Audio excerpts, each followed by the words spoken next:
Guys, welcome to today's Vehicle Visionary. Today my friends at Holmes Honda have loaned me this 2021 Honda Civic Sport for the day.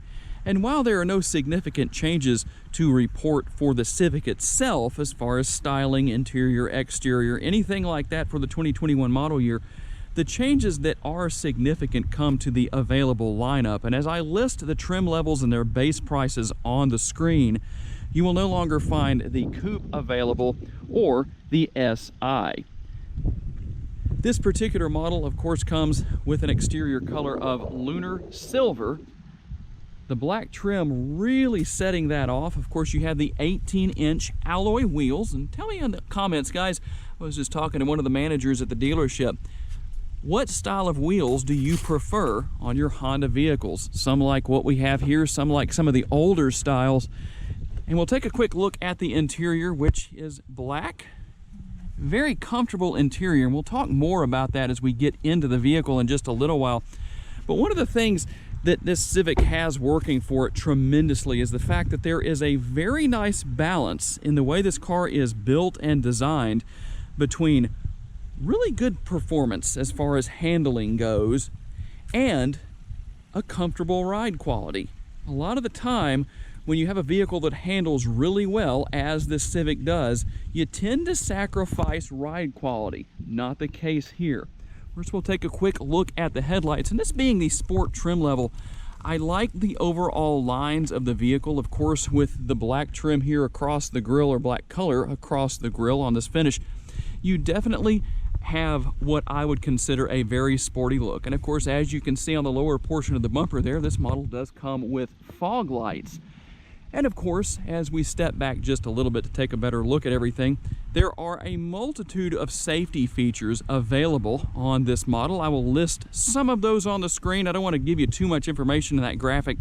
So if you want to see everything, check out the link in the description to the Holmes Honda website for this very Civic. As we take a look at the 2-liter naturally aspirated, this is not a turbocharged motor, so it doesn't have as much horsepower as what you would get in the 2.0T with the Accord, but 158 horsepower with the way the car is geared. It does have a continuously variable transmission, but it gets great gas mileage. And again, giving you those numbers on the screen, if you're looking for a vehicle that comes in at a very reasonable price point, under $25,000, and of course, we'll show you what you get for that as we work our way through the tour today. The main thing about this particular engine combination is going to be that great gas mileage. But like I said, even though the gas mileage is really good, it's a very nimble car. It hugs the road very well, and it's very comfortable. And as far as adjusting the mirrors themselves, the side view mirrors, they are power. But as far as folding, that option is not power, but you can manually fold those in if your situation requires such. And of course, you can use the button here on the door to lock and or unlock the interior. And we'll take a quick look here. Let me step back so I'm not giving you too much of a glare from the sun. There is your remote. No changes again here for 2021, but still a very, very nice remote, very easy to use. As far as just the overall appearance, I do have to say I like the combination of the trim on the upper portion of the windows right here and the black throughout on the bottom. And just the overall design of the Civic looks very nice. I like the lines of the body as we take a quick look from a little bit of a different angle right here. Give you a better look at those wheels as well. And you do have the spoiler on the trunk, be it that it's not very big, but honestly, that's, I think, the right size for this particular model. And we'll open up the trunk here. Got a few things sitting back here and give you your cargo numbers. If you want to maximize cargo space, you're going to pull on both of these releases here, and what that's going to do is allow you to lower the seat backs. And as I get into the interior right here, just to show you how everything works, of course, you can lower the seat backs on both sides with the 60-40 split rear seats. And we'll take a better look at everything in just a minute on the interior. And as always, guys, I like to lift up the floor so you can see what's here. Notice there's no spare tire repair kit. I don't know if I can even lift this up one-handed. There we go. You do have a spare tire, so definitely a win. A lot of people I know are telling me they'd rather see a spare tire as opposed to the spare tire repair kit. Give you a quick look at the back seat, starting with the door right here. You have a door bin right there. Just kind of give you a quick look around back here. The interior is very comfortable. As we start to take a look into the front seat, now you will notice a little bit of trim here on the front doors that you don't have on the rear passenger doors. And a nice large door bin right there. Just so you can see what you have, there is the glove box right there. You can kind of reach in there. A decent amount of space and very comfortable seats. I do like the design here. This being the sport trim level, you do have a little bit of contrast there. It's not all just one color, so that makes a bit of a difference right there. And as you can see, of course, you have your little pass-through area right here. USB ports right there across from where we are right now, and a 12-volt power outlet where you could plug an adapter in if you wanted to add another USB option, depending on what your situation is. And just a quick look here at the driver's side door. Of course, you have a few extra options here compared to what we saw on the passenger side door, including a release for the trunk right there. The seats are adjustable, albeit that they are manually adjustable here in the front for the driver and passenger, as is the steering wheel, but it is adjustable tilt and telescopically. Give you a look at a couple of the options right there. And of course, you do have the sport pedals, this being the sport edition of the Civic. Of course, it has the aluminum sport pedals. Okay, guys, here in the interior, when you put your foot on the brake pedal to start the engine, of course, that's going to light up white until you start the engine, then it's going to turn red. There's your instrument cluster graphics. Nothing new for 2021, but still, I like the clean look. Looks very modern, very, very nice. Of course, you have the steering wheel mounted controls here. Everything very easy to use. Not a lot of functionality here, but more than enough to take care of what you need to. And you have your shifter paddles right there. And when you pull the shifter back, of course, you just have a regular shifter here. No push button shifter or anything like that. But not a big deal. Tell me which one you like more, guys, in the comments. Do you like the push button shifter, or do you just like the shifter, kind of a more conventional shifter style as what we have here? And you do have sport mode that you can drive in if you wish to. And of course, you have the infotainment screen here. Very simple system to use. That's one thing I love about these Honda systems like this one. It's very, very easy to use. You can even rearrange things if you so desire to do so. Change the overall look of how the dash looks or how the infotainment screen looks. And if you don't like that, well, then you can go back and do this and change things back to the way they were. Not difficult to do at all, but just something you can know about if it's something you're interested in doing. If you say, well, I just don't like where something is located, well, then you can easily change it. As you can see, of course, you have all your other options here. Radio, you've got phone, don't have anything paired right now. And then, of course, you have your back button right there. We'll go home. Just a very, very nice system, very simple, and quite a bit of functionality can be set here depending on what you want to do. And of course, you can go into settings and make quite a few changes here, as you can see, to the vehicle or the system or just whatever you want to do. There is quite a bit there.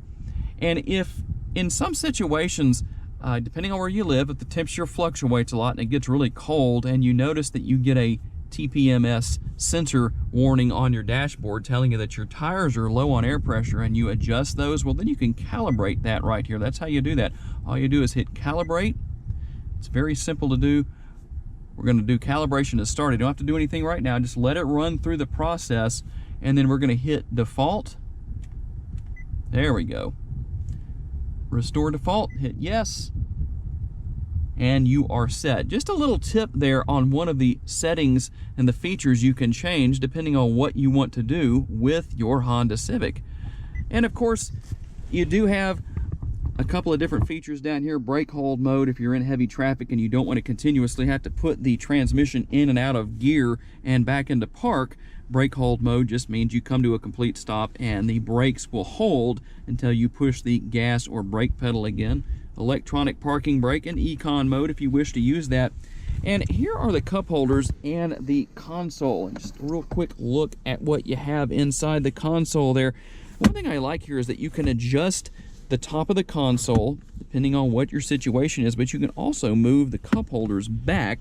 There's a larger cup holder right there for maybe a big gulp or whatever you might want to put in there. And you can, of course, move those right back where they were. So some adjustability there depending on what you want to do. All right, guys, we're going to hop out here on the road for our test drive. And like I said, we have a great balance here. Even though this isn't going to be a super powerful engine under the hood at 158 horsepower, you can still have a lot of fun just driving around, taking some corners somewhat quickly because the handling of the vehicle is so spot on. This little Civic handles great. And at the same time, like I said, you've got that balance of great handling capabilities and a very comfortable ride, even though we're on a very smooth road right now. But just cruising around town as I've done here on my test drive and going from the dealership to where I shot the video, I definitely found out how smooth this little model rides. It's been a while since I've done a video with one of the Civics. Of course, I did a couple of 2020s in the last few months, but just overall, very high marks when it comes to maneuverability. It's easy to park, easy to get around, has a fantastic turning radius. One of the things that I definitely want to touch on here real quick, this is nothing new, but over the years, if you've owned an older front-wheel drive vehicle, maybe you haven't had a new one for quite a while, if you step into this front-wheel drive model, it's going to drive much differently than what you've probably experienced in the past. It doesn't have that heaviness to the front end that older front-wheel drive vehicles have. When you turn the steering wheel, or if you accelerate with the steering wheel turned at the wrong point, you just kind of have that experience of kind of feeling like you're going to lose control of the vehicle. It just balances out so well to the point that basically, in short, with the Cliff's Notes version of everything I just said, you don't feel like you're driving a front-wheel drive model. So I'm going to drop down into sport mode here and just give these people a minute. Hopefully everybody's going to get on the interstate here, and we'll just keep going straight.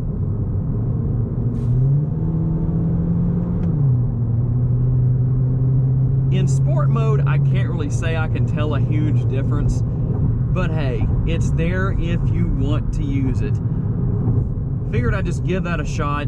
You know, the CVT transmission, as far as shifting with the shifter paddles, it's not that big of a deal, but who knows, if you're in the right situation, if I was going through some good sharp corners and really trying the handling out and shifting at the same time, now that might make for an interesting experience in this Civic. But we're not going to worry about that today, but I just wanted to give you a full overview here on our test drive between driving in drive and driving in sport mode. And of course, econ mode, I'm going to stay off of that one. Not a big deal. Not much to really report there, but if you want to use that, you can do it, of course. So I got to thank my friends at Holmes Honda for loaning me this Civic for the day, and definitely enjoy driving it. You know, as much of a high-performance enthusiast as I am, even though this definitely is not a high-performance model of the Civic by any means, it sure handles well. It's fun to drive. If you want to just get out and have a fun little country drive and maybe take some corners at a little bit higher speed, drive a little spiritedly, so to speak, well, this Civic will definitely give you some good, solid capabilities to do that. Guys, I appreciate each and every one of you for being kind enough to take the time to watch my video, and I look forward to seeing you next time in my next video. Have a great day. Bye-bye.